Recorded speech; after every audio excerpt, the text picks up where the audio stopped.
pregnant, but I'm still a man. Thank the unruly ones. It's indecent, it's vulgar, it's blasphemous. I'm gonna ride you till you can't stand up. Come on, let's go down. Loveline is meant for an adult audience. Loveline may contain sexually oriented content. Listener discretion is advised. Here's Loveline with Dr. Drew and Adam Carolla. Drew always fires up with a yawn right before the show starts. Like, you know, a black belt's key eye before they break a brick with their forehead? That's right, this guy... Drew yawns before the show begins. It's a good thing I've got some time off coming up because you and I have been spending much too much time together. It's Drew, finally happening. Here's the problem. John Leguizamo is here. Quiet down for a second, John. I got to yell at Drew. I'm not going to say anything, man. Drew is mad at me because I yelled at Drew right before the show began because Drew, here's what Drew's thing is. He claims that he has no time. He is pressed for time because he's a TV star. He's a national radio star. King of all media. He has a full-time doctoral practice where he sees elderly folks and puts his thumb God knows where all day. And then when he's not doing that, he's either corralling his triplets or his wife or trying to get some snuggle time with the nanny or lecturing or working on a book. He's the world's busiest man. And the problem with Drew is he doesn't know the word no. And he gets himself painted into a corner. Oh, yeah. So then he says to me, Adam, we have to meet Friday. When are we going to meet? And we agreed a place to meet. And he keeps yelling, I'm the world's busiest man. I'm the world's busiest man. And so I yell at him, listen, we're meeting the first place you said. That's it. Am I right, Drew? I'm trying to make your life easier. No, I was thinking out loud, and I thought I'd get a compassionate ear to help me solve my time constraint problems, and instead I got a bunch of grief back. Now I know why you don't get along with my wife. You guys respond to me in precisely the same way. You guys are becoming like the odd couple. No, I reach out for a little bit of help me solve this problem. Listen, don't bother me. I'll meet you at 1 o'clock. I'm reading John's bio, for Christ's sake. He's preparing for the show. He's a great host. I got to share and you're something. yawning. You make me feel really unwelcome. I'm sorry, but this great host revealed something to us. That was my turn to yawn back. No, wait, you won't be so quite enthusiastic. But hear what this young man over here revealed to us last night. I've been working with this guy for about a year and a half, and last night, and correct me if I'm wrong, but some information came forward that was mind-blowing. Some ugly information. Just unbelievable. Maybe I should be privy to this. Wait a minute. I was walking through the hospital today, and I started laughing. And people are like, well, what are you laughing about? And I thought, first of all, what the hell am I laughing about? And then it's like, I can't tell anybody what I'm laughing about. Inappropriate emotional response. Go ahead. Tell them what I'm laughing about. I spoke of an enema story last night, that's all. Little high school hijinks involving a jacuzzi jet and a six-pack, and all of a sudden, Drew has, he's labeled me as a sicko. Yeah. Okay. You know, it's funny you should bring that up because yesterday for my birthday I was watching some scatological tapes. I shouldn't be mentioning this on the... No, go ahead. For your birthday? Pretty much like what you were talking about, you know, little water, little... Yeah, people doing weird stuff to evacuation happening, yeah. Right. I'm going to evacuate on this mule while John sits home and masturbates. Well, there was none of that going on. Oh, okay. Well, this was him and his friend and in a public pool. Well, listen, and we're going for a distance. All right, it's not as though it was like a special kids' day or anything. It was 4:30 in the morning. There's no one around. Please, Drew, let's not relive that nightmare. My ass is starting to hurt just talking about it.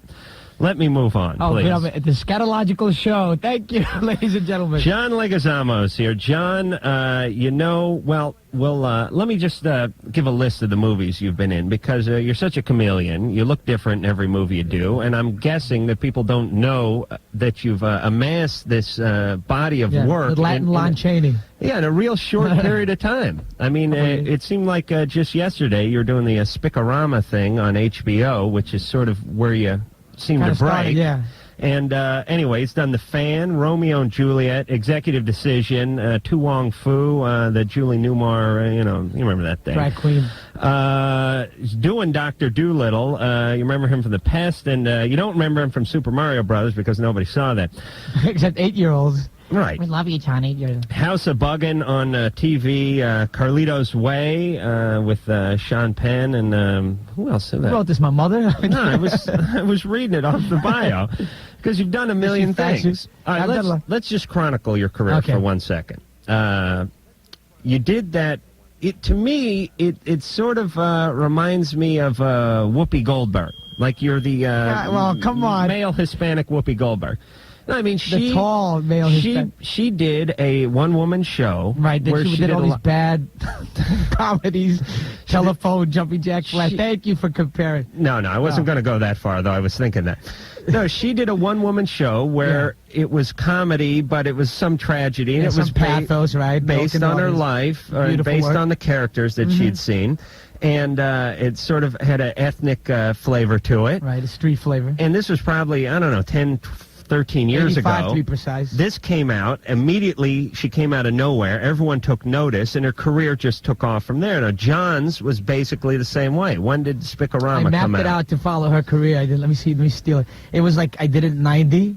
Right. And then from then I started doing bigger I mean, I was in movies before, but nothing nobody would remember. What did you do before I did Casualties of War with Michael J. Fox. You know, nobody saw that. Yeah, I saw that. Oh, you and my mom.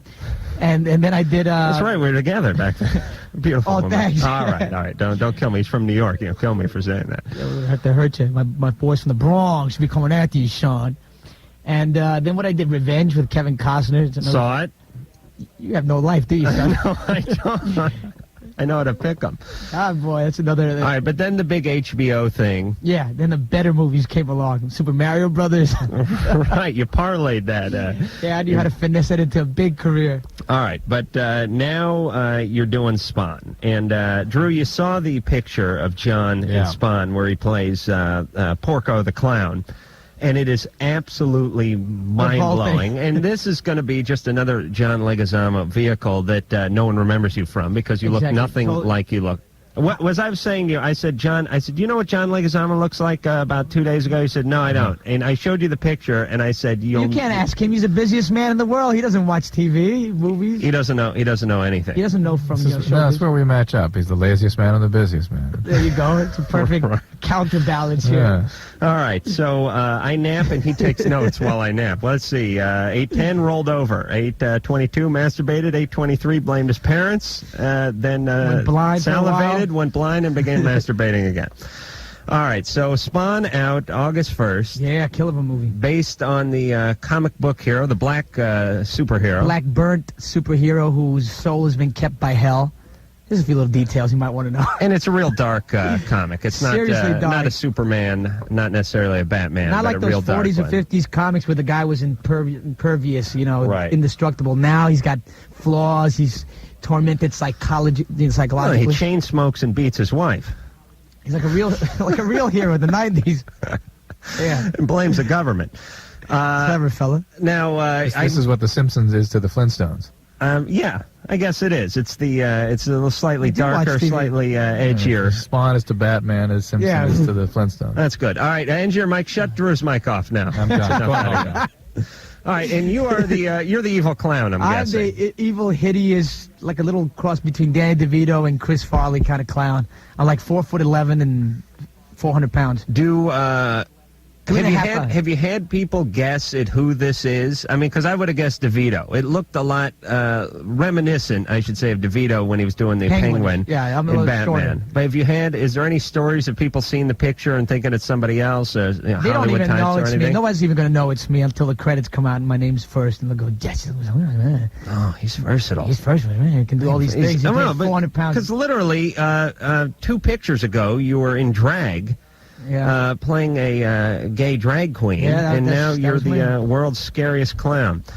All right. Did you always hate clowns, too, growing up? I hated those little suckers. Hollywood is finally tapping into people's fear of clowns. Yeah, finally.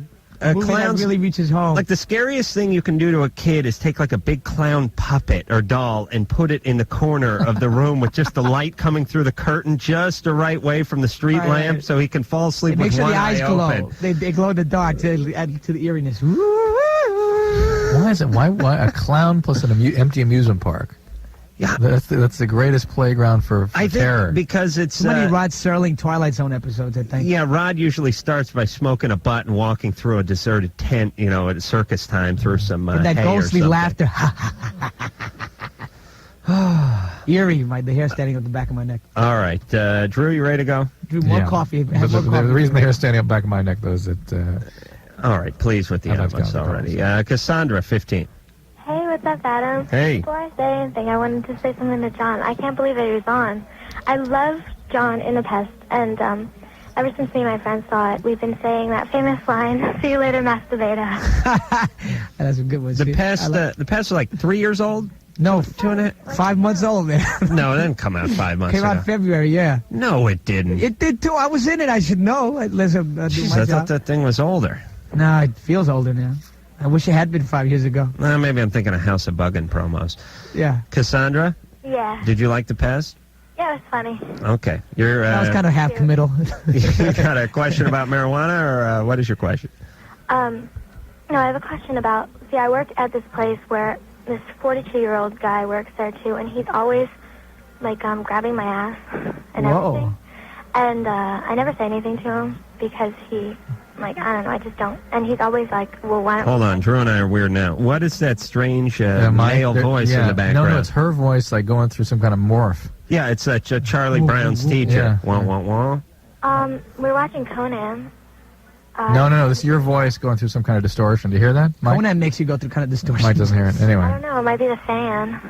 Oh, that's what it is. Is it a ceiling fan or a floor fan? It's a fan that's, like, blowing my way. My friend just turned it off. Right. Okay? You could be resonating with that. How about now? Is it better now? No, it's just your phone. All right, go ahead. Go ahead. So as a 42-year-old, what kind of place do you work in? It's a delivery place. Is there a supervisor there? Yeah. You tell that person what's happening here. He's 42. He works at the delivery place, and he's not the supervisor? No. All right, yeah, this guy's a very scary individual. Well, aside from I have something in addition to this. All right, well, hold on. Let's finish one point at a time, though. The fact is, it's illegal what he's doing to you. But how can I even say that to my boss? I mean, I don't want... You need to say that to your boss because there's no doubt he's doing that to other women. It's demeaning to you. It's illegal for him to do this to you. He's not even the boss. You don't have to put up with this it's for the boss. That's one thing. It is illegal on multiple levels. It not only is it sexual harassment, it's actually a sexual assault. So you must report this. It is, and it's bothering you, and you need to take care of it. It's important, Sandra. It's important to go through life not being a victim. It really is, especially for women. They have to learn to assert themselves, and this is the place you start. You know, the thing is, I've always found women always pretty assertive when you, like, you know, when I used to do things like that, they used to slap me. That's for you and Adam. Yeah, women used to always tell me to get the hell off me, get the hell out of here. Always, yeah, right. Me like down. Women would turn the fire extinguisher on me and then kick me with a clog or something while I was down on the ground. Frying pans. Isn't it funny that harassment has the word harass in it? Cassandra, what was the other thing? Well, he's grabbing her ass, bro. Harassment, that's where it comes from, man. No, but just recently, like a week ago, this guy came in, and because we take orders when they walk in, too. And he had a T-shirt on of this band, Downset, and I was like, I like that band, that's really cool. And he I guess he took it the wrong way, because just a couple days ago he came in with a tape, and it was a compilation with like 20 songs on it. He made it. It's handwritten, and there's like a note inside saying, and he's like 30 or something. He looks. You know what, though? This is the beginning for Cassandra. You've got to learn how to deal with this. Yeah, you are. The second guy, this old guy. Is this the first time you've sort of been out in the public working? No, it's the third time. No, I don't mean like the third day, but I mean, is this your first job? Third job I've had. And if this kind of thing been happening to you in the past? No. Forget the age of men, but are men tend to be attracted to you? No, I mean, not like this. Not like so blatantly. All right. Some guys are just assholes. And but I mean, she may be, you know, she's 15 now. Maybe she's beginning to look more mature, and guys are taking, I mean, totally inappropriate, these guys. Absolutely nothing you have to put up with here. But you are going to have to begin learning how to deal with this if this is the way men are going to relate to you. And here's the new rule. If you're not interested in the guy, he's not squeaky clean and wearing a bow tie and a handful of pomade in his hair, don't look him in the eye. Do not talk about anything other than business, because all a guy wants is a crack to try to slip his penis through.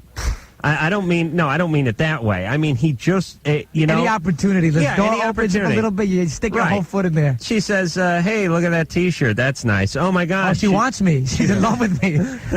This chick's undressing me with her eyes. All right, you understand, Cassandra? Yeah. We hate to be the bearers of bad news, but men can be pigs, especially older guys wearing band T-shirts. Okay, so here are the two rules.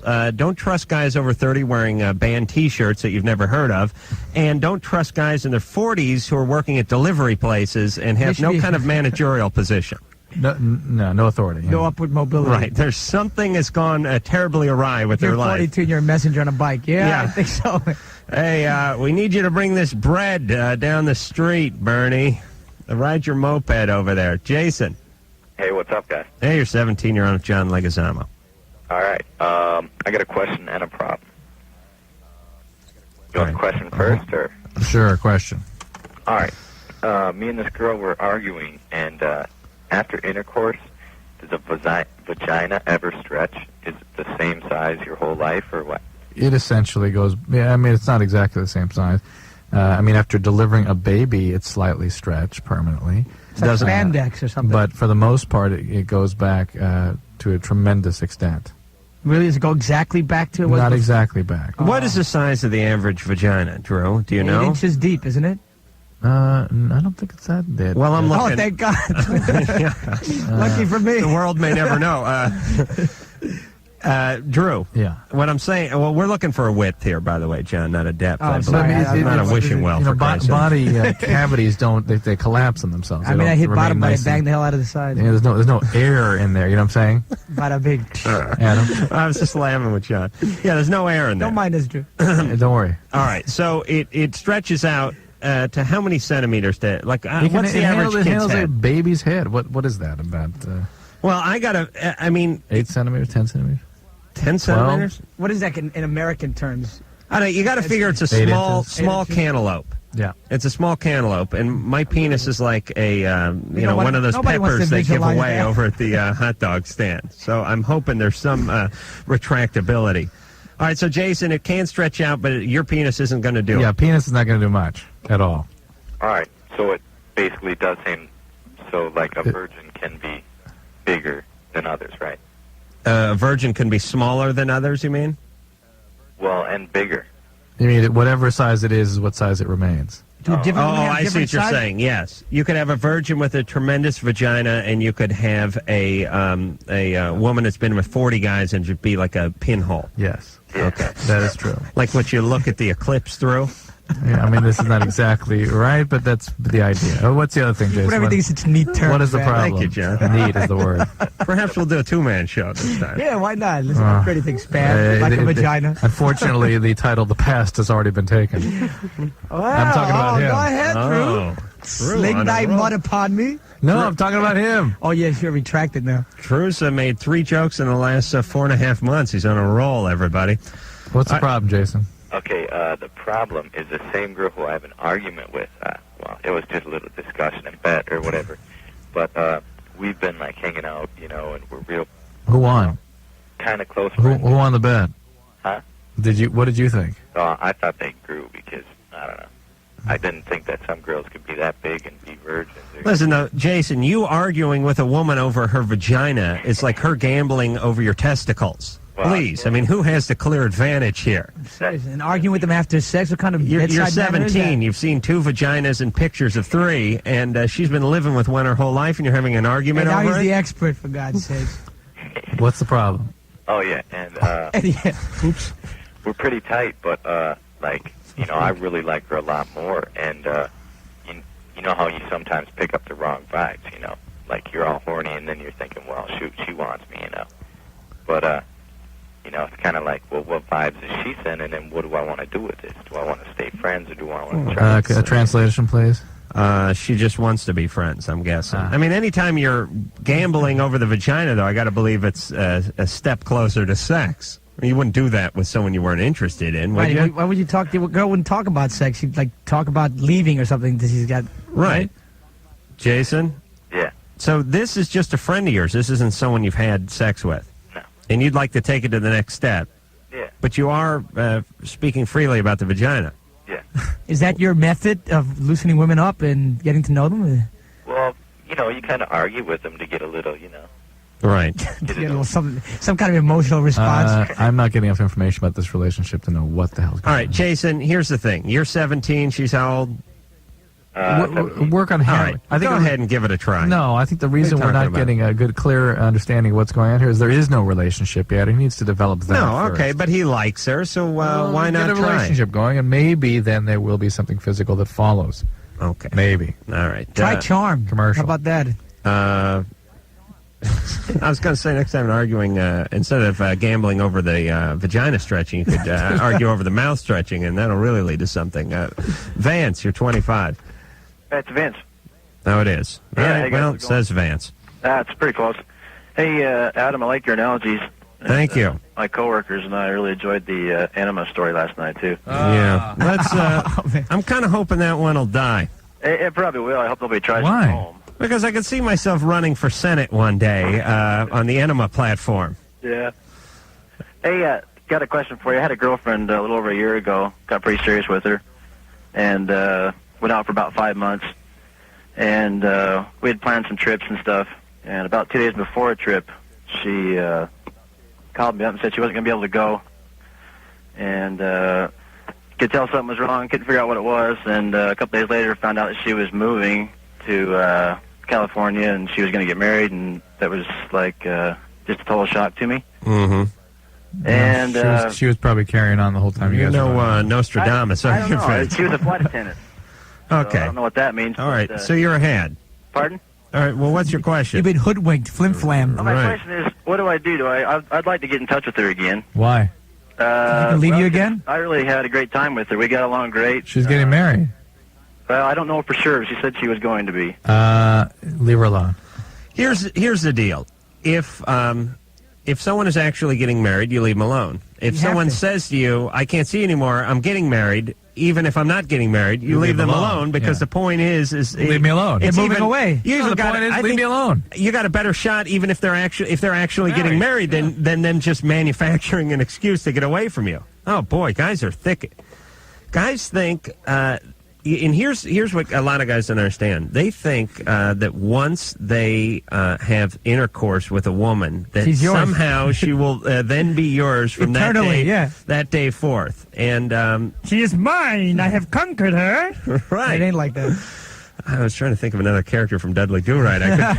Nell. Nell, yes. He never had sex with her. That's why he couldn't claim her. Well, it was on Inspector Fenwick floor. Oh, from Dudley Do-Right? Drew, do you do Inspector Fenwick? No, can't do it. Okay, I bet you can. All right, we're going to get Drew to do Inspector Fenwick during the commercial. We'll be back with John Leguizamo after this. Adam Carolla, he is Dr. Drew. He's a board-certified physician, diction medicine specialist.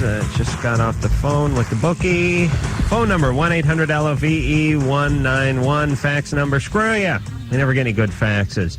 Our guest tonight is John Leguizamo. Tomorrow night is Lamont Bentley from Moesha, and then Kristen Johnson, Third Rock from the Sun next week. Nora Dunn, you remember her from Saturday Night Live, and Rick Ocasek from The Cars will be in here next week, too. Now, by the way, we do get good faxes, just Ann never lets us see them. Oh, I see. Right. All right, well, fax number, 310-854-4455. So here's some comedy. I read about 2 out of the 3 pages of John Leguizamo's bio. Oh, that's comedy. I reached over to my right and picked up another 3-page bio, which I assume was John Leguizamo's. And I said, well, I got to catch up on that last page. And I went down and I went, television, Moesha.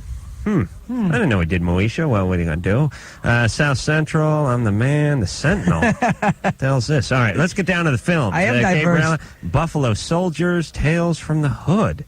Jeez, it doesn't have Executive Decision or Romeo and Juliet on here. And then I realized I'm reading Lamont Bentley's from Moesha. I think so highly. I thought you were boning up for tomorrow night. I really did. I thought, oh, God, it's amazing. I will bone up. Getting organized. I'll bone up for tomorrow night about 10 after 10. I know that. All right. So John is here. John, please don't talk while I praise you for just 1 second. John is a true actor's actor. This is a man who does stage. He does dramatic roles. He does big-time characters. He does comedy. He does a million different characters. And a guy who can be edgy when he has to be edgy, can be serious when he has to be serious. Quiet when he's told to be quiet. All right, shut his mic off, would you, Engineer Mike? His films include The Fan, and as I said, Romeo and Juliet, Executive Decision, Tu Wong Fu, Carlito's Way, got Dr. Dolittle coming up, The Pest, Super Mario Brothers. I'm a rat in there. Oh, you are? Yeah, one of the voices, animatronics. Is all this stuff animatronic? I mean... it's like Babe, like half of it are real creatures, and then what they can't control, and they get animatronics, and a new little CGI, a little blue screen, too. And Eddie Murphy is Eddie Murphy's Dr. Doolittle, and they updated it, and I think he's going to do the song "If I Could Talk to the Animal." Oh, yeah. Well, sure. Will Smith will be all over that one. I was just explaining to Drew. I said, yeah, Eddie Murphy will be doing Dr. Doolittle. Look at this. Drew had a news flash. All right. Forget it, a Drew. plethora. Drew said, Eddie Murphy's black. I said, I know. The guy just got done doing the Nutty Professor. The Nutty Professor was white. It's a new world, Drew. Absolutely. It's a multicultural one. Right. So when does that come out? That's going to be huge. Like December, Christmas time. All right. So we'll look forward to that. But, yeah, she just did the Stern movie. Yeah, and, the Stern, Brady Bunch. Yeah, so she did that crazy thing on HBO with the David Letterman and Jay Leno fight. Oh, that was her. The late show? Wars. Late Night Wars or Late whatever. Wars or something like that. I haven't seen that one yet. Spawn is what John is here to plug today. That is out August 1st. He plays a husky clown. And for those... when I saw the... That's what I used to call my brother Husky. My brother was a corpulent little guy. He used to always want to shop at Huskies. Huh? Oh, you know what male breast means, Sergio? Oh, yeah. I'm sure sure he's still in there. Are you paying for his therapy now? Yeah, but he's in New York. He can't hear this, so I could say it. I saw the trailer for this at the theater. It looks spectacular. Obviously, they spent some money on this film. Not that much, yo. Really? Yeah, it was actually... Because the guy who directed it is like one of the top... CGI computer graphics guy, so he got favors everywhere. The movie cost $50 million. Well, a mere pittling. Yeah, pennies. That's still it isn't anything by today's Waterworld and Batman standards. Titanic, what, $260 million? It's like you could save America. Oh my God! I know. How many shelters could you build with that money? Shelters, how many? But I think the home poor people sink in an icy a whole bunch of Atlantic rich white Ocean. people drown. It appeases them.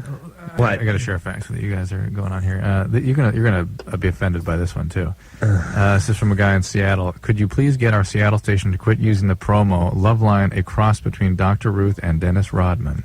Oh, yes. None of this BS. If somebody with a tie thought of it, it's a bad idea. Especially when it pertains to this show. When we first did the TV show, the promo when it was going to be on Fox was, and Drew and I were in there, and Drew supports me in no way when we do these things. Was he pitching it at the meeting? We were actually sitting on the set, and we had a whole day of promos to shoot. They're going to run these commercials on Fox. This show was originally slated to go out on Fox, and they said, Adam, here's your line. Loveline, you need a brain vacation. And I said, guys, give me a rabbit's heartbeat. I'll come up with something better than that. We're married to this one, Adam. I said, it's my show. Hello. I don't want to offend anybody, but this is horrible. Adam, we want to do this one. And then I pull out the line that I always save, which pisses everyone off. Guys, I'm saving you from yourselves. Now, let me think of one. They don't appreciate that. There was that and Loveline, it's minty fresh. Oh. But that? Drew, you sat there with a puss on, and you didn't defend me at all. I didn't have any. I have no sensibility. I almost got fired, and you just sat there. You were trying to save the integrity and quality of your show, for God's sakes. I respect you. We appreciate nobody else. We appreciate the affiliates running promotions, but just play a snippet of the show. Hopefully not this snippet. It's a little boring, but play a more fast-paced one. All right, John. We got to put together a good clip for them to play it. Jamal. Yeah. You're 21. You're on with John Leguizamo. Oh, what's up, John? How you doing, man? What's up? What's going on, Drew? The ending was hilarious last night. Yeah, thank you. For hours. All right, we're going to let that one die. Guys, I got problems. Hold on, Drew. Why don't you read those during the break? All right. Come on, let's listen to the Enema King, okay? Come on. You know, you're in range, Drew. I got news for you. We're not worthy. We're not worthy. All right. My question is, well, I was molested a lot, like when I was younger, by like various people or whatever. Where did it start? Where did it start?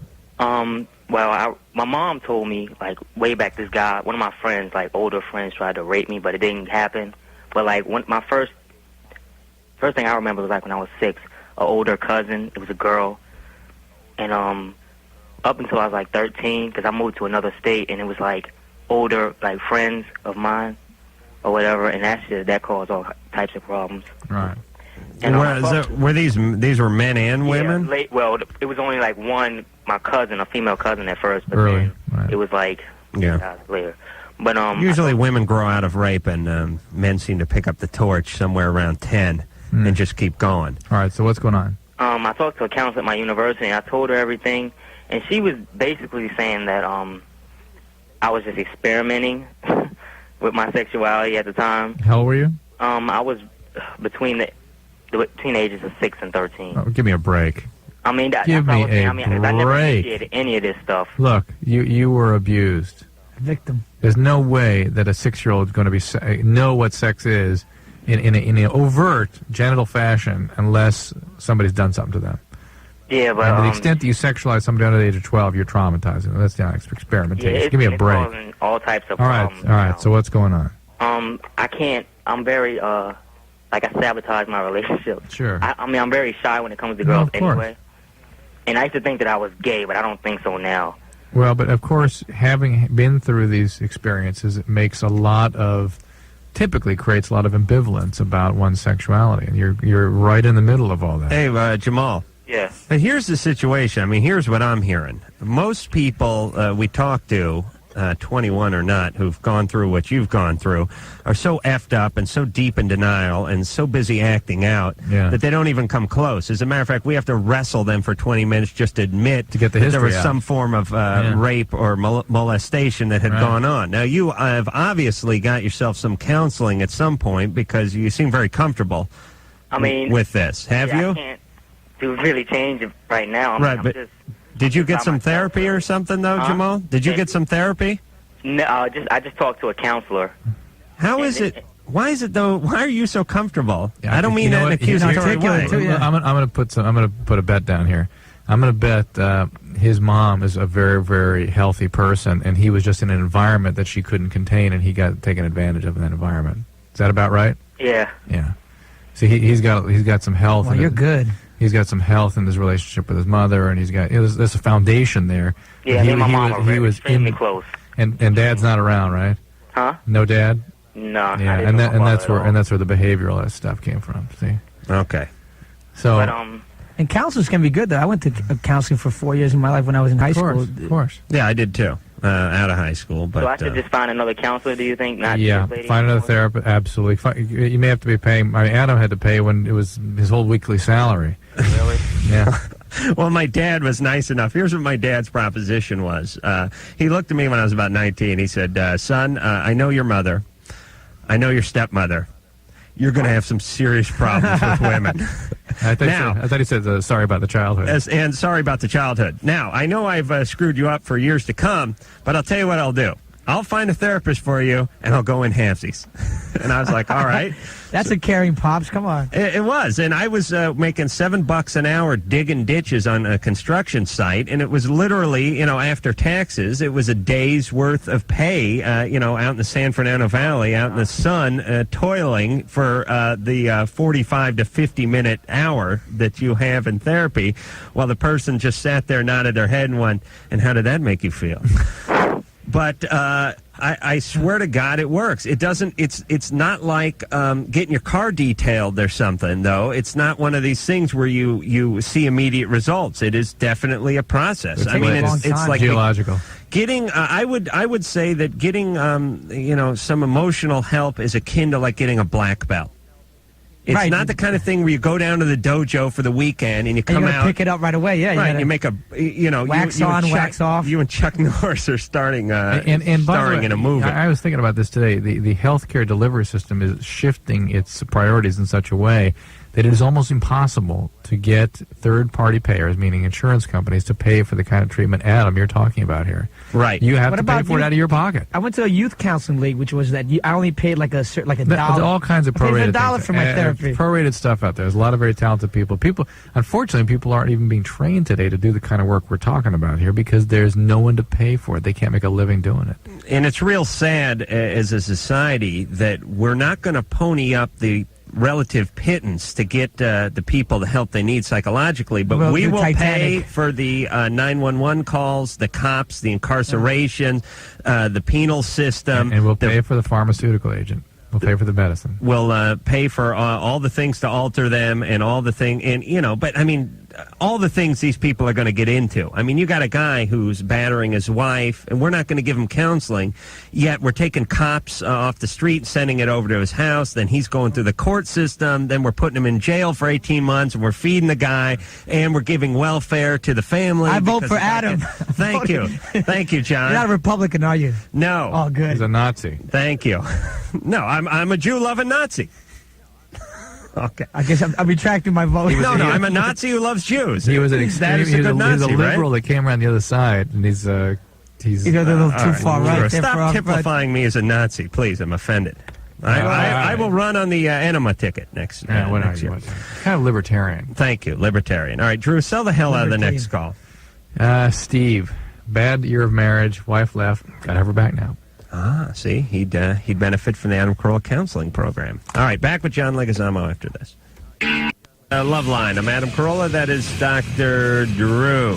Drew, how flawless is that makeup job? That's what I'm assessing it right now. It's amazing. The guy who applied is the same guy who applied the Nutty Professor makeup. Really? Yeah, he's 3.5 freaking hours every morning for 60 days. Oh. I couldn't imagine. You get up, just go back to sleep, right? We're talking to John Leguizamo about his evil clown role in the new movie Spawn. I had blisters on my face, and go to the bathroom was the worst. I had to wear these fat prosthetic gloves, and I couldn't find myself. Oh. And the first few times were kind of odorific. I wear surgical gloves. I can't find myself. What did they use? Like spirit gum to put that stuff on? Or, I mean, I had more glue than a model airplane, man. It was like up to the eye, right up to the lip. Some of it went on the lip. And what about like your teeth there? Because it looks like he has like almost reptilian. Yeah, they put like teeth. They had prosthetic teeth. I had huge red contacts. I wasn't even there. I had no pore open to air. And it was Halloween. I chased the kids down the street from my trailer to the studio. I'd be like, and they start screaming, ah! And then what about the body part? I mean, was that just like a big fat suit?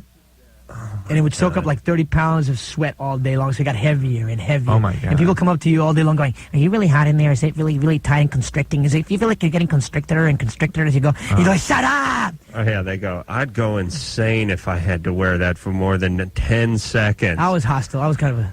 Oh, I could only imagine. A hostile evil clown. This is just awesome. I'm not Ronald McDonald, not Bozo. The movie is, like I said, I saw the trailer for Spawn at the theater a couple of weeks back. I thought, hey, this looks dark, this looks cool. But John's character, and I didn't know it was John back then, was just as grimacing and as scary a character as Hollywood has dreamt up in a while. Well, look at that, Drew. Yeah. I mean, it's one of the villains. Let's bring that home and show it to your triplets tonight. Leave it over their crib. I'd like them to sleep tonight. Thank you. Steve, 25. Hey, guys. Thanks for taking my call. All righty. I'll try to make this. I know I don't have a lot of time, so I'll try to fill you in as much information. Hold on, Steve. Let me say something. Okay. Hold on a second. I don't know why that just popped in my head, but this is something funny. I've been working on my house for a lot of months now. It's hysterical. And riotous. Come on. All right, listen. You do a one-man show. It's not all laughs. I'm working on my house, and my best worker is a guy named Caesar. Don't spick. Oh, because you're looking at me. Okay. Sorry. Don't speak a lick of English. All right, nicest guy in the world. You can't look at me now because you made that little. I looked at John and said "spick." Well, Spickorama was the name of your one. Okay, honky. I mean, Adam. So he's the greatest worker in the world. Your life's over, Adam. Doesn't speak English, and he's going to court for like his fifth 502. And he shows up at the house last night. About 8 o'clock because he wants his tools back. He's moving on to another job. And he's all dressed up. Because I'm usually seeing the guy in a pair of tattered shorts and tennis shoes, because he's working under the house and whatnot. He's got his hair parted, and he's wearing a nice pair of dungarees and the new tennis shoes and everything. And I said, Caesar, where are you coming from? He said, I was at court. Or in his broken English, said, you go to court, And I said, were you wearing that T-shirt when you went to court? And yeah. Where? What'd you see? Where are they? He's wearing a T-shirt that he got from me in a Goodwill bag I was throwing away. It had a picture of George Bush and Jack Kemp on it, except for it said Jack Hemp and George, what the hell was it? wait, what the? Oh, not George Bush. Sorry, Clinton. Dole. It said Jack Hemp and Bowl or something, or what the hell was it? I'm whatever. Anyway. The point is, Whatever, he lost custody of his children with a huge pot leaf. Oh, that's good. On the front of it, and both of them were dressed up like the Zigzag Man, with a reefer hanging out of their mouth. And I said, Caesar, you know that shirt? No. No. I said, the guy was just standing in front of the judge for the last half hour with a big spleef leaf on the front of his shirt. But he seemed to be in one piece. Oh, what the hell was it? Dole. All right, I'm going to think of it. Robert Dole. He'll come back to I'm going to think of it. Steve? Yep. Talk to John and Drew. I got to think of the Jack Hemp. Yeah, go ahead. Talk to us, baby. All right, man. Anyway, I know I don't have a lot of time. I'll try to fill you in. I've been married for a year. My wife and I have been together, dating and that for 6 years. Right after we got married, we started going through a lot of turmoil with things going on outside our relationship that put a big stress on it. What was that? We had a death in the family. A lot of changes and things happening. Like what? Well, financial problems and things like that. What was the problem? Well, we had a business and it failed. Okay. And that was real stressful for both of us. And now? Well, so it's over, huh?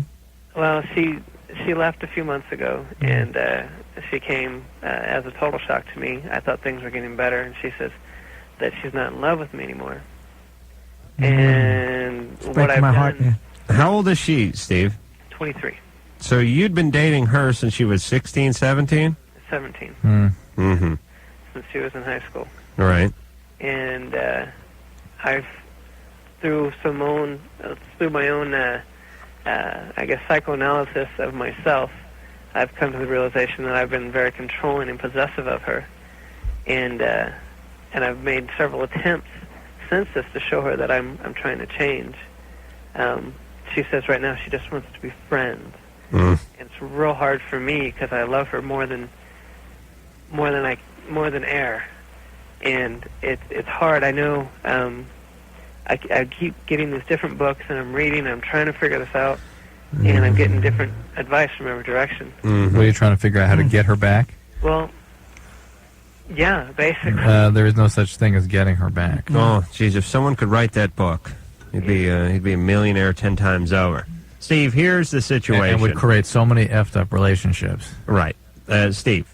Yeah. I have, I feel your pain because I sympathize. I have been there myself. This is the first major relationship you've been in your life. And made the mistake You're of married. including a marriage in Yeah, this. because it has a whole new meaning when you get married. Roots are deep and the hook is set, and I'm guessing, as much as you don't want to hear this, what happened with her is she hooked up with you early, never really discovered herself too much, and basically has not experienced life or others and grown and has fallen out of love with you that way.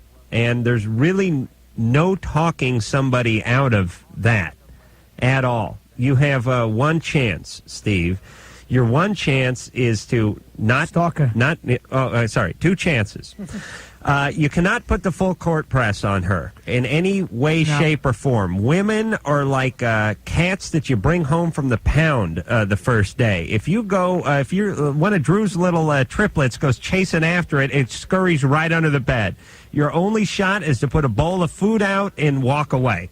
And see what happens behind a screen or something. No, then you pounce with a hunting rifle. Am I right? Well, how will your friends hold you? You just go out. you try to make your life as enjoyable as possible, and you too will grow. And well, use what you learned from what your mistakes from that relationship and put them in the new. Because you knew someone else going to come into your life. There was something wrong with this relationship. That's why this went bad like that. Right. Sometimes, why is it so hard to change things? I mean, you think you could just, okay, I'm going to change myself now. Well, but this clingy, control-y aspect of Steve is really the problem.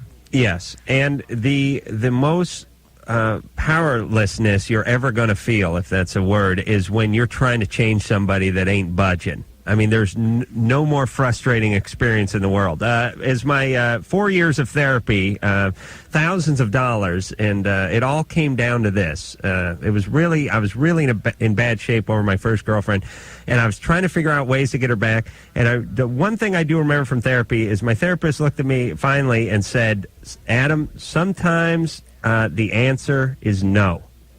If you can accept that in your life, whether it be a job, whether it be a relationship, whatever it is, sometimes the answer is no, and you just then pick up and move on. If you can accept that, life will be a much easier task for you. I can't, man. I can't. No. All right, we're going to hug during the break, are we not, Joe? Hold me till the pain goes away. Come on. Please. I ache. We'll be back. Phone number, 1-800-LVE-191. Fax number 310-854-4455. I'm Adam Carolla. That's Dr. Drew. The show's Loveline. Michael Jai. How do you pronounce that? Jai? Jay? You got it, Jai. Jai White, who is the Spawn. So not only do we have the hefty clown, but we have the hero. Ripped up black hero of Spawn, Michael, who just... we didn't know you were coming in, actually. Yeah, watch out. He has Tourette's. He'll call you nasty names. Like oh, good. Oh, that's cool. Don't worry. Engineer Mike, stay poised on the dump button. We have to go to a 10-second station identification, and we'll be back in 10. This is Loveline on radio station. KROQ-FM, Pasadena, Los Angeles. The world famous K-Rock. All right, Spawn himself, Michael Jai White, is here, and John Leguizamo is mercifully bowing out. Yeah, I had a great time, man. I think it's time to pass the baton. Michael Jai White, he'll keep it going for Spawn. People, assess their problems, whatnot. All right. I did what I could. I think I helped a lot of Americans. John, you were a delight. And you were a pleasure too, my friend. Continued success on an amazing career. God bless you too, Drew. Thank you, sir. Get some, just relax. Appreciate it. All right. Work on him. Don't let the door hit you in the ass on the way out. Michael, slide up to the microphone here. All right. First thing, you got to do the Tyson voice, because I was listening to you on Rackman on the way in, and he said, if I ever see Michael, I'm going to ask him to do the Tyson voice, because Michael played Michael Tyson in the Tyson story. All right. You don't have to do it. I didn't see the Tyson story. Did you spend a long time doing the voice, though? I mean, working on it and all that? Well, not really. I just tried it. I just know Tyson, he just kind of spoke in a different cadence. Right. And so I just kind of duplicated his different cadence. pitch than you normally use, too. Yeah, definitely. It's a lot different from my normal. Yeah, because you got that Don Cornelius thing going on. Not that Urkel thing. Can you imagine not knowing who Tyson was and talking to him on the phone? Oh. Listen, son, I'm going to come over there and whoop your ass in about 10 minutes if you don't knock it. Could you imagine him answering the door? All right, so Spawn out August 1st. As John was saying to you, the thing is testing through the roof. And so everyone expects big things. Only $50 million, so a relative low-budget film these days in Hollywood. And... John was saying that he had to spend 3.5 hours in makeup, and I heard you had to spend 4. I know, we're close. I think John had to spend a little more time in makeup than me. Right. Yeah. Well, you got the physique. It depends. It depends on certain days. Right. See, 'cause I had like 3 different changes. He had the same amount every day. Now you have a. I can see here in the publicity shot, you have a custom-made, like sort of a. I don't know, what is that? Latex or rubberized suit, and I'm sure they had to. Did they have to mold your entire body?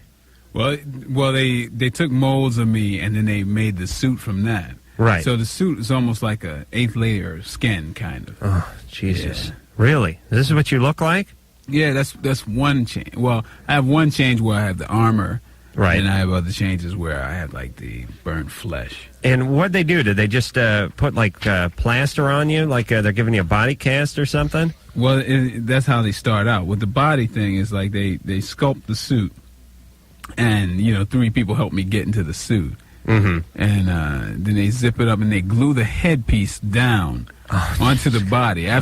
But the headpiece is made out of like 4 to 5 different applications that are glued to my skin. See, when I was a kid once, some other kids rolled me up in a carpet, and I freaked. Yeah.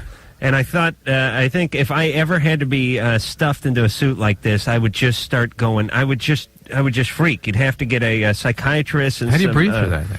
Well, see, I mean, I had this claustrophobic experience before, but it was only one day that I kind of like bugged out for like about a half hour, and I just had the guys had to cut me out of it. You had to let one arm out. I just had to get to air. Right. Yeah, it was just one day, and luckily it was just one day that it just kind of like I almost lost it a little bit. Do they have? I know this sounds like a stupid question, but I'm serious. Do they have some sort of like counselor there for folks that have to do this? Because this is a new thing in Hollywood where you're being totally dipped into some sort of thing. There's not a pore open on your body. Right. You have a multi-million-dollar film or production to do, and I could see you on certain days just spazzing out a little bit and saying, I can't cope. I think they had spaz days in there, with the insurance and stuff.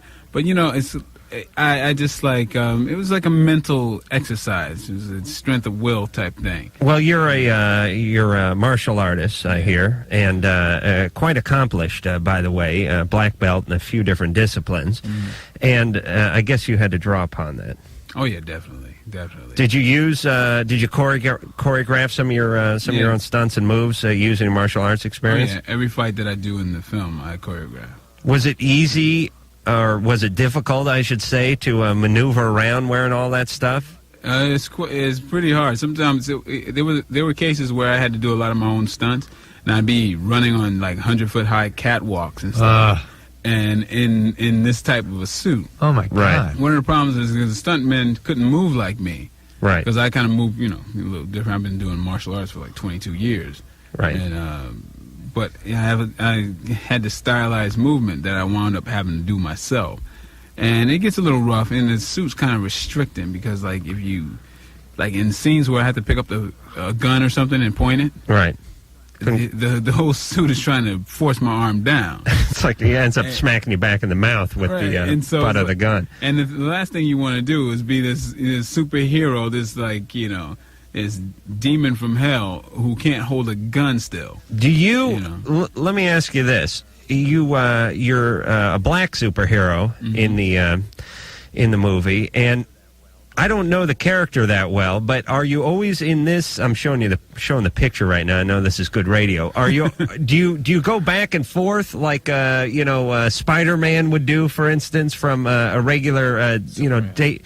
Well, I thought of Superman, but all he did was put on a pair of glasses, take off some glasses, pretty much, and then go back. No, well, once I turn into Spawn, that's it. Okay. Once I get like hideously deformed, that's it, baby. So you're Michael, the actor, for a while in street clothes, and then it happens. Yeah. How do you get deformed?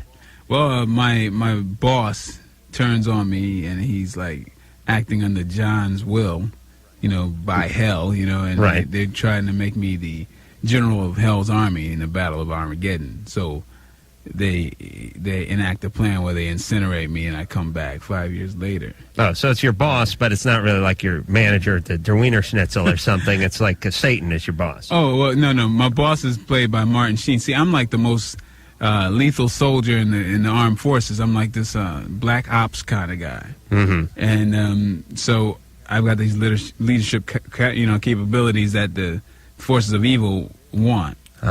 For their leader, so they want me to be their leader, and so they want me to do. Now, see, I saw the play, but I have not read the comic book, Spawn. But I will see the movie. I certainly will now, just to see you and John as the hefty clown. Jason, how you doing? You're 17. You're on with Michael Jai White. That's correct. How you guys doing tonight? Good. All right. Adam, I just got to say, if I ever move to the United States, I'm going to vote for you for president. Where are you calling from, Canada? Yes, sir. All right. My problem Where is... in Canada are you? Where can we be heard in Canada? Ontario. Above Southern Ontario. Above Detroit? Are you picking up out of a Detroit station? Yes. Oh, okay. Yeah. My problem is, I really like this girl, and she's hinted around that she likes me. She's all but said it. And the problem is her boyfriend doesn't like the idea. And I'm not sure. She presently has a boyfriend. No, her ex-boyfriend. It's her ex-boyfriend, but my friend. How long you known him for? I've known him for about 3 years. How long have they been apart? 2 months. And how long were they together before the breakup? Just shy of a year, I think. Yeah, that can be a long time for a 16, 17-year-old. Well, she's 18. Oh, well, that's totally different then. You must have sex with her tonight then. Well, look, she's young, 9, 10 months, whatever, can be a pretty substantial relationship. Guys get kind of weird about that, and you're definitely flirting with some disaster, although just about every guy I grew up with dated every other guy's girlfriend at one point or another. Okay. I mean, what do you think, Michael? Do you think it's cool? Do you ever have a girl? Oh, you can't hear. What the hell is going on? Something's wrong with the headphones? Yeah, I was switching while he was explaining his whole thing. Jason is, he's gay, and... No, he's 17. He likes this girl. Her ex-boyfriend is his good buddy, and his ex-boyfriend does not... her ex-boyfriend does not want him to pursue this girl. So it's one of those things. What's more important, the friendship or your penis? I have to say my friendship, but I really like this girl. All right, here's what you do. You carry on with the girl. Okay. You do not say anything to him. You make sure she doesn't say anything to him. And you see how many months you can get away with it before he catches on. Now, hopefully, by the time he catches on, it's been 3 or 4 months from now, and he's moved on to another relationship. Or he already is in a relationship. Oh, well, then screw him. Hey, please, go for yours, man. How long were they together? Just shy of a year. Okay.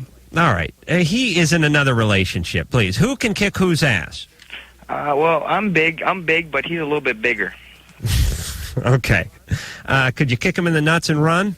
You bet. All right. That may be your best course. I'm no black belt, Michael, but I know that's a very effective defensive technique. Well, she's not, his domain anymore. Yeah. He moved on. Jason? Yes. Don't tell him anything he doesn't need to know. Don't let him find out anything he doesn't need to know, especially when he's drunk. But go ahead and start up with her. But you know what? Just be careful for a couple of months. All right. All right. All right. Thanks a lot. Thank you, and mahalo. Jim, 15. Hi. How's it going, you guys? Good. I'm just having this problem with my mom. She's a little too overprotective. Like, a few months ago, I was watching MTV, and when I was like 7, she said, "Well, you guys can't watch it because there was like sexual innuendo or something." And that's like it. Innuendo. Yeah. They pressed her ass right up against the camera. Talking about innuendo. So, meanwhile, the executives come down on me for saying BJ or something. Oh, the hypocrisy. So I mean, that was it. And I'm like 15. And I'm like, well, what's up with this? And she didn't really care. And I just came home from this place with my brother, and we got back at like 12:10. And at the time, he couldn't drive past midnight because he had only had his license for less than a year. And, she's like, well, I'm surprised you guys didn't come home in a police car. And she's really worrisome, and she doesn't really know when to let go of, like, me and my brothers. Where's your dad? Where's your dad? He's home. He's a lot better. He's a lot cooler about things. All right. You need to deal with your dad more than your mom. That's all. Like how so? You need to enlist his opinion on what... there needs to be some compromise there in the parents. Right. Well, like, see, he just kind of goes along with what she does. Like, she really pressures me to do well in school, and I get, like, perfect grades in that. And, just, like, perfectionism. She just... It's really hard to, like, sit down and talk to her about things because she doesn't really budge. Where is she now? She's asleep. Can you wake her up and let me talk to her? She probably wouldn't even let me listen to this show. Oh, okay. Here's what you need to tell her, Jim. Yeah. You need to explain to her that you appreciate her looking out for you because it's a sort of it's a retarded version of love. but that she's smothering you, and that you get good grades, that you're responsible, and you're a upright, stand-up kind of guy, and that you're going to turn gay if she keeps putting the screws to you this way. Because Drew, you know I'm right. This is your theory. The doting mothers. No, I don't think at this age it's that big a deal. All right, but you're gonna end up resenting her. Yes. Tell you're gonna. It's you know what this is more the snake in the can theory. Right. The snake in the can is you push the kids down, you push the kids down, you push the kids down, you repress them, and then eventually, in one evening, they have a threesome, get a tattoo, and smuggle some illegals across the border while they're drunk, because they just come flying out of the can like the novelty peanut brittle. This is like the preacher's daughter theory. Right. You know, minister's daughters. Ooh, boy. Exactly. Dying to right. explode. It's important, I think, the way to treat the kids is to give them as much as they deserve. I mean, if the kid is getting into trouble and he's acting out, then you come down on the kid. If the kid is getting good grades, if the kid is responsible, then you give him a little more space and wait for him. I mean, this is how society works. Your boss doesn't fire you because you might show up late the next day. He waits till you show up late, and then he fires you or calls you in and tells you he's going to fire you. This sort of proactive parenting is a bad idea. I'm going to confine the kid so he doesn't screw up. Well, maybe he wasn't going to screw up, and now you're kind of pushing him. You know, when a kid is 17 years old and you make his curfew 9:30 at night, he's going to start crawling out of the window. Just make it for 11:30, and that way you get a nice trusting back and forth going on. Am I right, Drew? You're right. Am I right, Michael? Oh, yeah. All right. See, even the spawn thinks I'm right. All right, Drew, you got another call there? Yeah. John, 16, you're on with Michael Jai White, who is currently starring as Spawn, out August 1st. Hi, how you guys doing? Good. My question is there a point in a woman's cycle where she can't get pregnant? Nope. Is there a point where there's extremely low risk? Yeah. When is that, Drew? Well... Drew, wake up, by the way. Yeah, I know, I have a problem. I'm going to take this reading. No outside reading material. It's not anymore, outside Drew. reading. I'm trying to sort through some faxes to get some to read on the air. But did you find any? No. Okay. How many did you go through? 30. Okay. For a given woman, you cannot tell. We were surmising the other day that we'd like to create a test where you could sort of test a woman's urine or something and determine whether or not there was a viable egg present. Well, mine but was really we put them in tell. a big tank and they sink if the egg has dropped, or they float. But you can't tell. No. You can't tell. So, presumably after the period or around the time of the menstruation is a safer time. But there is no safe time, and you cannot rely on that sort of thing as a means of contraception. Most women ovulate like 14 days after they finish their period. 14 to 18 days. But it changes even for all women, and all women aren't the same that way anyway. So it's a real guessing game. Wouldn't the safest time be during? Yeah, theoretically, but it's not. Again, it's not. There is no. You're a better man than I am. There is no safe time. Hey, I'm just saying, theory-wise. Yeah. Now, what about during? It's not impossible to get pregnant during? Nope, it's not impossible. Why not?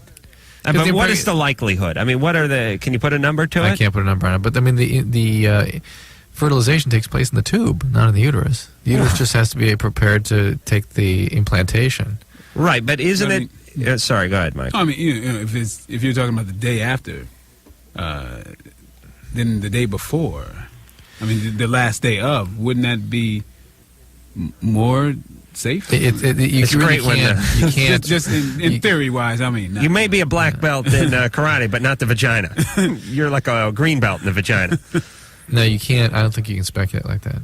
But really can. Right, but Drew, you don't want to be irresponsible. You don't want to tell people, "Oh, you can do it here, but you can't do it there." Every time you have unprotected sex, there is a chance that you could impregnate somebody. However, you could certainly say that it is reduced quite a bit the day after the period as opposed to 2 weeks after the period. Thank you. Right.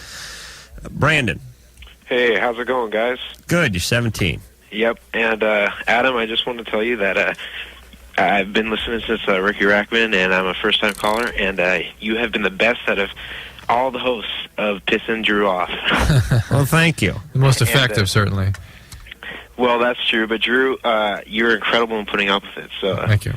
I think that you guys are great, and you're doing a great thing. Thank you. Now, Michael J. White, man, I saw you in Tyson, and you were great in that.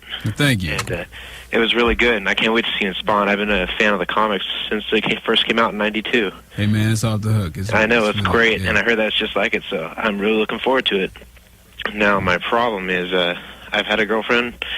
We broke up recently about a month and a half, 2 months ago, and recently she's like been starting to really calling me up, like every hour of the day, pretty much. I mean, and she's really been like bugging me, and she's having these mood swings and stuff, and it's really weird. Did you say an ex-girlfriend? Yeah, an ex-girlfriend. She broke up with me about 2 months ago. She broke up with you, and she's calling you now. Yeah, and she's like, I don't know. It was really weird.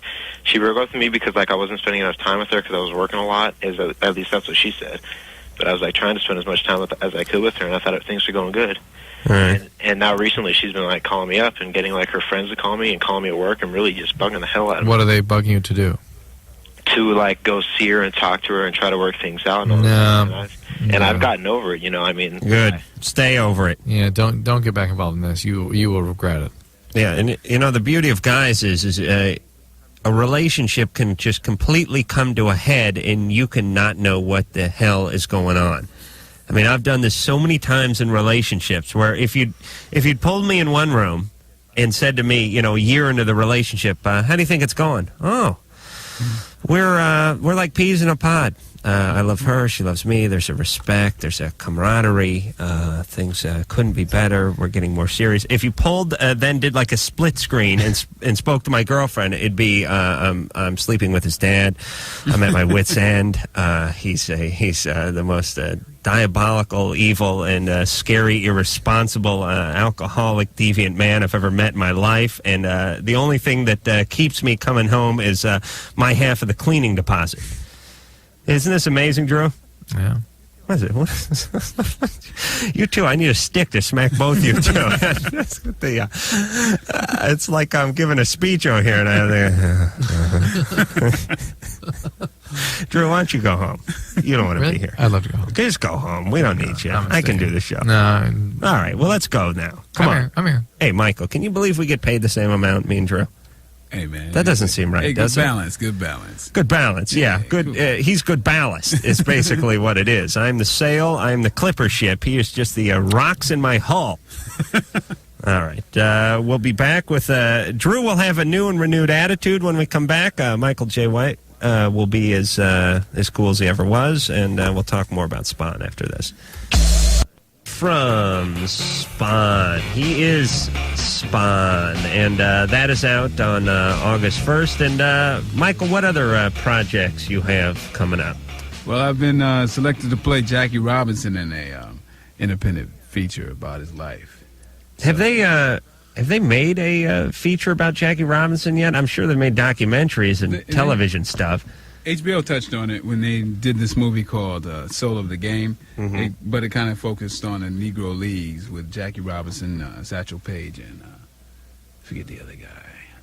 Who is that? Some guy with the middle name Spitball or something. One of those things. But it was kind of an overview of it. But this is like just really concentrated on Jackie. And will you play Jackie straight through? Mm-hmm. You won't be the young Jackie or whatever it is? We're only going up to the point where he goes into the major leagues. Mm-hmm. Yeah. You know, what people don't realize, which I found interesting, not necessarily about Jackie Robinson, but I remember watching a documentary on Henry Aaron when he was going to break Babe Ruth's all-time home run record.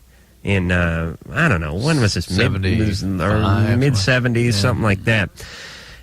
He, as he was approaching the record, was getting death threats on a daily basis. Oh, my God. Because think about it.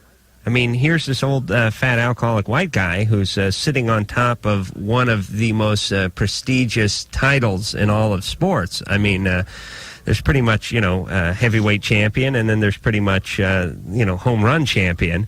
And this guy's ready to take it away. And this poor guy's getting, the family and him. And imagine standing out there in the outfield every day with 45,000 people all around you, wondering if there's crosshairs fixed on your forehead. And I'm guessing Jackie Robinson had to go through some of the same stuff. Yeah, that's why he was never still. He kept moving. That's why black athletes are so fast, Drew. They have to keep a moving target. You understand? All right, okay. Okay, please, Drew. And it is, after all, I guess this year is the 50th anniversary of his breaking into the major leagues. All right, so is that already underway? It's going to start next month, the filming. And it'll be out like a feature. I'm not really sure when it's going to be out, but it's intending on being a feature. Okay. And is there anything about Jackie Robinson? Is there any dirt on him that people don't know? I mean, did he drink? Did he womanize? No, the man was pristine because I mean he had to be the model, right, for everything. The guy was squeaky clean. Right, he had to be, otherwise he would have been ostracized. Even more. They would have exploited it. Right. Or he could have just gotten like Bill Cosby's publicist and really gotten away with something. Lauren. Hi. Hey, you're 14. Yeah. You're on with Michael J. White of Spawn. Okay, hi. Since last August, I knew this guy that I had started dating in November, and we broke up in February, but we still keep in contact. And he was much older than me, and now that I look back on our relationship, I feel he took advantage of me. You're 14. Yeah. How old was he? Well, he was 20 then. And were you 14 then, too? Well, I was 13 and 14. I had a birthday. 13-year-old going out with a 20-year-old.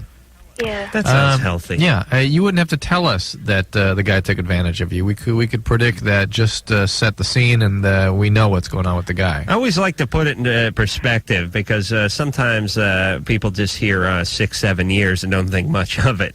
Think of you 2 years, a full 2 years, maybe 3 years out of high school. You're going and dating, an 8th grader, a 9th grader? Let's put it this way. My first year of medical school, dating an 8th grader. Okay. You did, Drew? Hold on a second. No.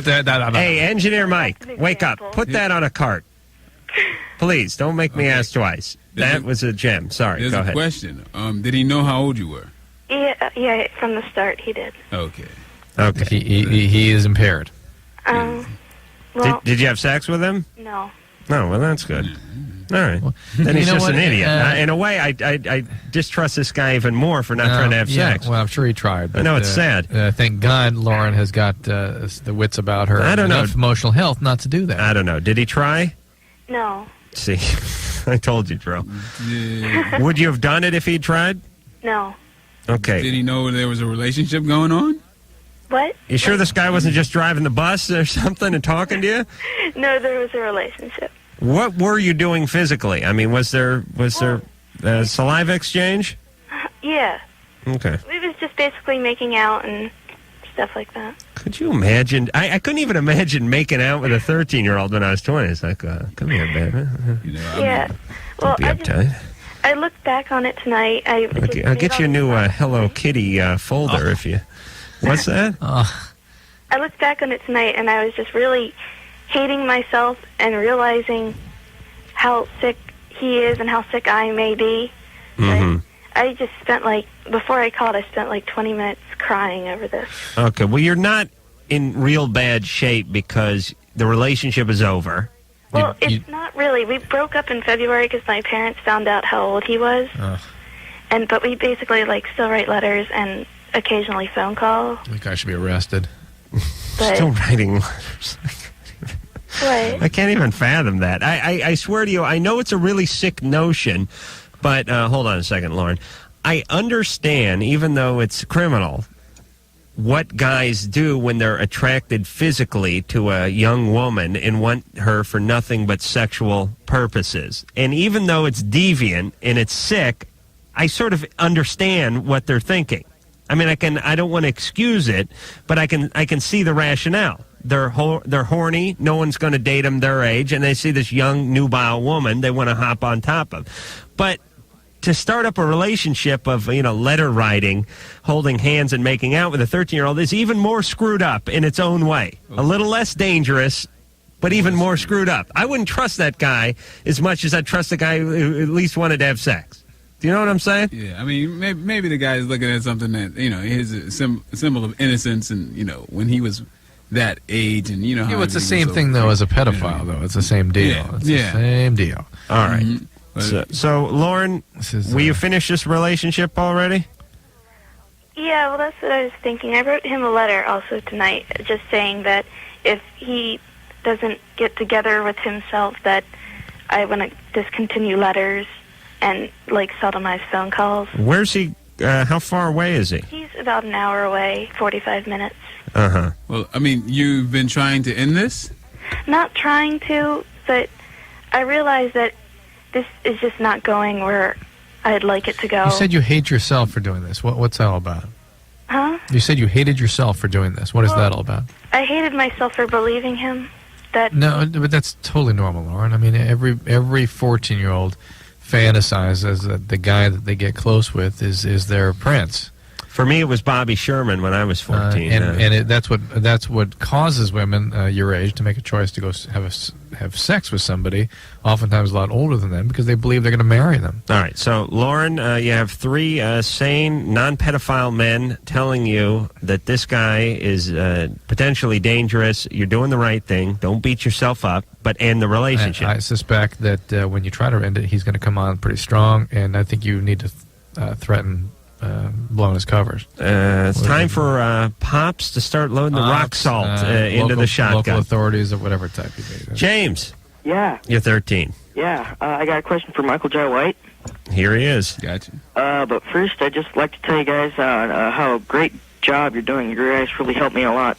Thank you. And I just want to know how Michael J. White got into the Spawn role. I mean, how'd you get it? Well, I was already set to do Mortal Kombat Part 2. I was supposed to play Jax in really? In a New Line. Yeah, it's a New Line movie. And when Spawn came out, New Line kind of decided, hey, I think we like him better as Spawn than Jax. Yeah. Right. And so that kind of came about that way. Did you do Mortal Kombat 1?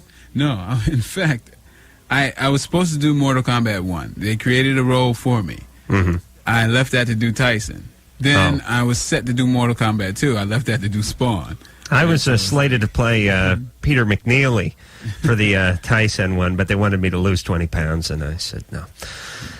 See, this is the audience I have to play to, by the way, each night, Michael, the man who has no idea what the F I'm talking about. He's the cerebral part. He's got a good mind. He just doesn't bring it into the studio.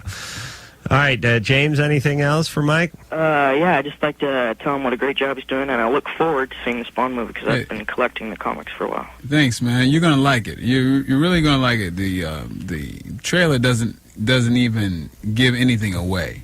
The trailer is just a little smidget of what the movie has. But the trailer's pretty impressive. Right, but you know how a lot of movies put the best stuff in the trailer? Yes. Not even close. The best stuff is yet to come in the film. I never see a comedy where I don't laugh, get a chuckle in the trailer. Because I figure to myself, listen, you got a 2-hour film. You had 2 minutes and 15 seconds to pull out 3 or 4 jokes out of this entire 2-hour film.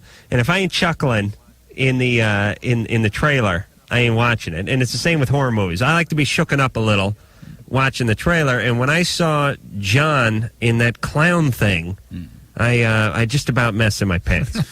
All right, I did mess in my pants. Where do you see him in the movie? It's something else. It's his best performance yet. All right, Drew, why don't you sell the hell out of the next call? We'll go to break. This is a peculiar call. This guy wants to know about genital surgeries. Like what kind? Reductions. Okay. I'm an expert. He is none other than Spawn. And Drew is fresh from the bathroom. He delivered a Spawn just a few moments ago. Drew, you here? I didn't. Ready to go? Somebody else had them. Good. Oh, really? Oh, you were in the ladies' bathroom, too. I'll tell you that misnomer that a woman can't get up there and tear up a little tile in the bathroom is just that. Women in fact, I got to tell you something. Capable of doing damage. Adam has the temerity to actually confront producer Ann with exactly that phrase. Yesterday, Ann was standing there going, I can't believe this. Like, what, Ann? Adam just asked me if I did some damage in the women's bathroom. Am I right? Ann, you there? Yeah, he did. All right. I was thinking of you, Ann. Do you understand? You had walked out. Drew was occupying the men's room. We have sort of with omnisex bathrooms here, right? Well, it's late night. Yeah. There's nobody, it's sort of like a place during non-business hours. Right. So, it's no big deal. No. Drew was doing God knows what in the men's bathroom. As you know, we have a limited amount of time here because the commercial clock is ticking. Ann walked out of the ladies' room with a ass-eating grin. And it really just looked like, and her hair was all staticky and sticking up. I took that as a bad sign. Like, those mad scientists with their hand on that globe. And I thought, I'm going to rush in there and rush into something. Now, I'm going to see if I can avoid a potentially dangerous situation, because if Ann had gone in there and tore it up, I didn't want to come barreling out of the place, not even using the door, but through a hole in the side of the wall next to the door, screaming and cussing, 10 seconds right, in the shape of me like a cartoon. So I decided to confront her right there by the coffee machine just to make sure. Here's what I was doing. And he was serious about I know, it. she was in shock, really, because I came out right after you went in. She just she stood there mumbling to herself for 5 minutes. Here's the way I was. Here's what I was doing. It was like when you're at the 21 table, the dealer has an ace showing and they ask for insurance. Meaning, I realized it was going to be mildly embarrassing, our discussion that was going to go on in the hallway there. But it would have only been a 3 as opposed to a 9.5 if I'd walked in and then come running out with. Yeah, and I would never do that. But here, by the way, if Adam had the opportunity to come running out, you can bet he would just hate having to confront you about that. Oh yeah, exactly. He'd hold back. He'd be embarrassed. Yeah, he'd be hanging his head. Ann was very indignant and said, "I wouldn't do that here." And I was thinking to myself, I've let miles of lineal feet of poop go in this same facility. I have no problem with that. I would go into Dahmer's apartment and take a dump if I had to go. I've had relationships with women for years, and I know they've never used my bathroom like that. Really? Yeah. Never done number 2. What did they do? I mean. Yeah, women have an amazing capacity to handle themselves. They go nuts as soon as they get in the mall with the shopping and everything, but they have total like a ninja control over their bowels. Yeah, and still yet use all of your toilet tissue. It's like it's always gone. Well, because women are constantly wiping no matter what they're doing in there. It's like, hey, but have you ever gotten this situation? Now that we're on this, thank you for bringing it up, Drew. I have this theory, and I swear to you it's true. It's medically sound. I have a theory called nerve gas. When you're out on a date, and you're out on the first or second date, but especially the first one, and you're with a woman, and you're trying to impress her, and you went out to eat, and you had a couple cappuccinos, and then you saw a movie. Meanwhile, you haven't broken wind in 11 hours. Now, and the stomach is churning, because you have a full thing of food in there and you're worried. Is it going to happen? What's she thinking? Am I going to get any? Is she going to slap me? What's going on? You start churning. Drew, is there something to this? Because I get gassy on every date. Yeah, irritable bowel. All right, and here's then what happens.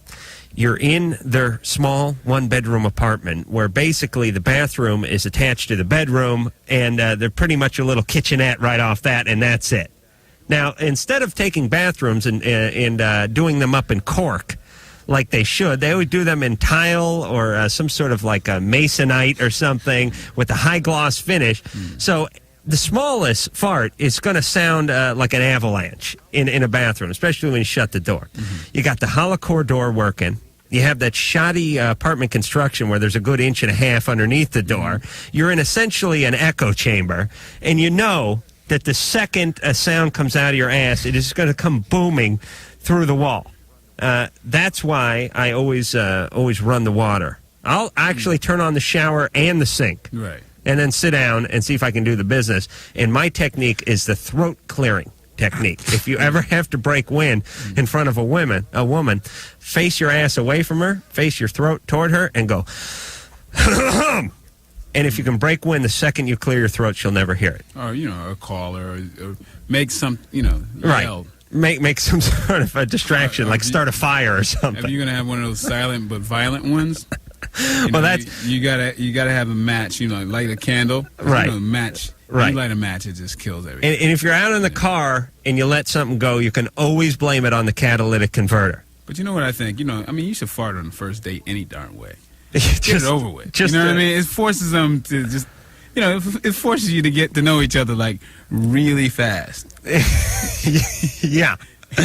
Yeah, but except for they may not. If they can't deal with it, the hell with them. All right, I usually will work farting in, I would say, on an average 7th or 8th date. I don't have the guts. Well, I'm not a big star like you, Michael. You can just break wind while you're asking them out. Michael's like, I noticed you from across the your eyes are enchanting, and I'd like. You can get away with that. You're spun. Just a little crack comes out of me, and it's a deal breaker. But the biggest mistake you can make as a lady with me is to laugh the first time I fart, because rest assured, I went over and excused myself the first time. I saw you laughing, and the next time it's going to be on you.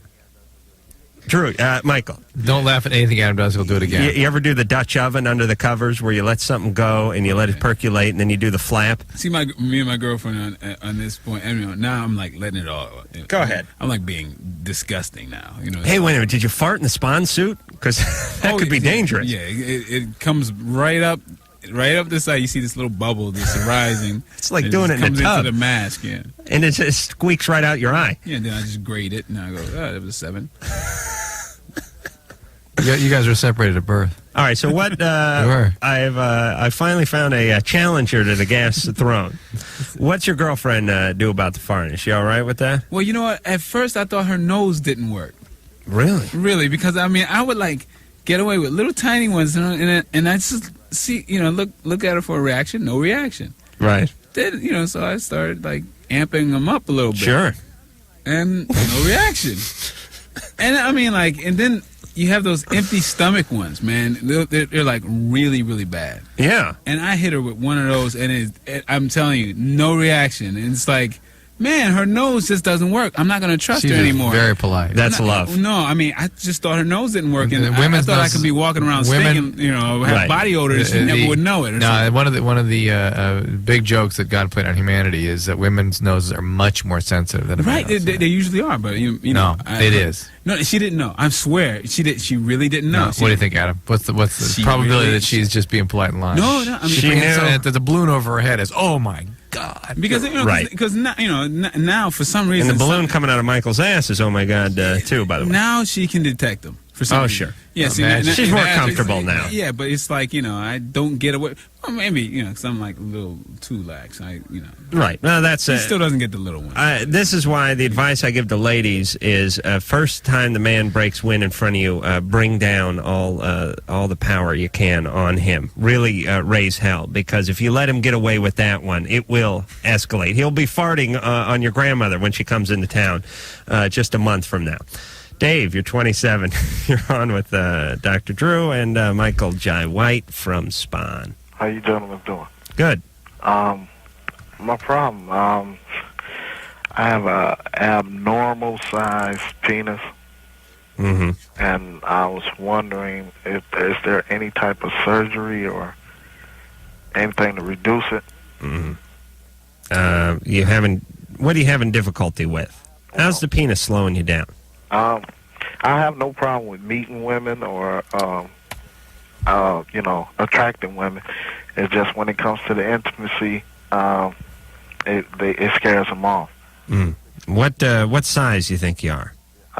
16 inches. No. Yeah. No. Listen, I'm going to show this. I was a carpenter. I'll tell you exactly what 16 inches is. I'm 16 inches. I'm showing you both 16 inches here. You looking at this, Drew?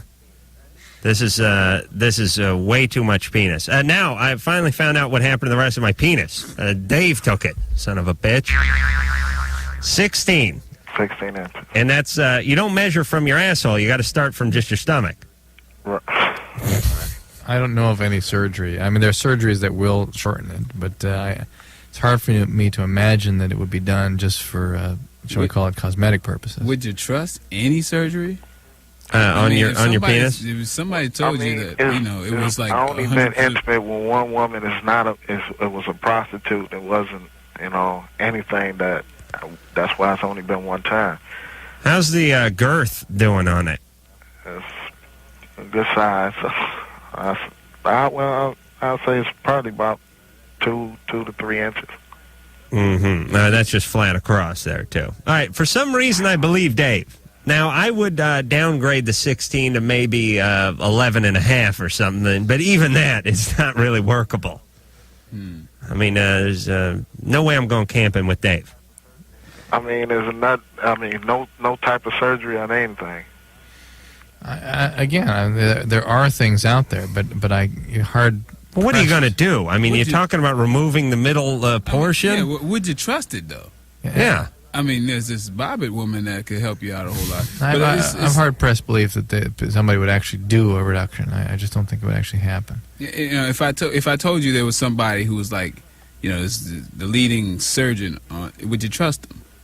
I mean, would you say, okay? But see, his thing is he can't use what he's got, so it's not, you know. Dave. Well, I mean, you don't have to use the whole thing. No, but he's scaring people off. Do you, Dave, do you get normal erections? Yeah. Does everything function all right? Yeah. Because I've seen the porn movies. Go to sleep? Huh? Does your arm go to sleep when you get a Woody? No. I don't pass out. None of that. Really? Oh, my God. I'll tell you, if I had a 16-inch penis, it would never go in my pants. I would show up at court with my penis hanging out. I can't, you know. I would drive with my penis hanging out. I would never put my penis back in my pants. All right. I mean, one whole year of Adam's penis. Right, yeah. Producer Ann just said like a dog out the window. The penis would be hanging out. All right, Dave, we hate to make fun of your plight. You just got to understand, it's not one of these questions we normally get. Here's what you're going to have to do. I don't believe there's going to be any way you can alter this at all. I think you're going to have to find yourself a woman who loves you, and you guys are going to have to use, a barrel of lube, and basically she's going to have to take yoga, and you guys are going to have to work something out here. With quadriplegia, paraplegia, manage okay. I mean, this is another... Yeah, babies come out of there. Yeah, baby, 24-inch babies. Yeah, I mean, it's like you're in, it's just every time you have sex with Dave, it's like going into labor, for Christ's sake. But the point is you can work around it. You can get creative. I would warn women before I sprung it on them, or either that or lock the door. But you'll find the right woman. Oh, Jesus. I don't know why, but I really want to see Dave's penis. Does anyone else want to see it? Yeah, Engineer Mike. Michael, you want to see his penis? No. How's your penis? All right? Oh, it's cool. It's good. It's cool. So you have to have a big penis. You're a big black man. Well, I mean, I think I'm anatomically. See. Okay. That's good. All right, enough said. See, no pressure on me and Drew. And Drew's a spindly white guy. No one expects anything. And then you take the whole doctoral degree and put it on top of that, and his penis goes down another inch in terms of people's expectations. Am I right, Drew? Right. Okay. When we come back, a little more with Mr. Spahn.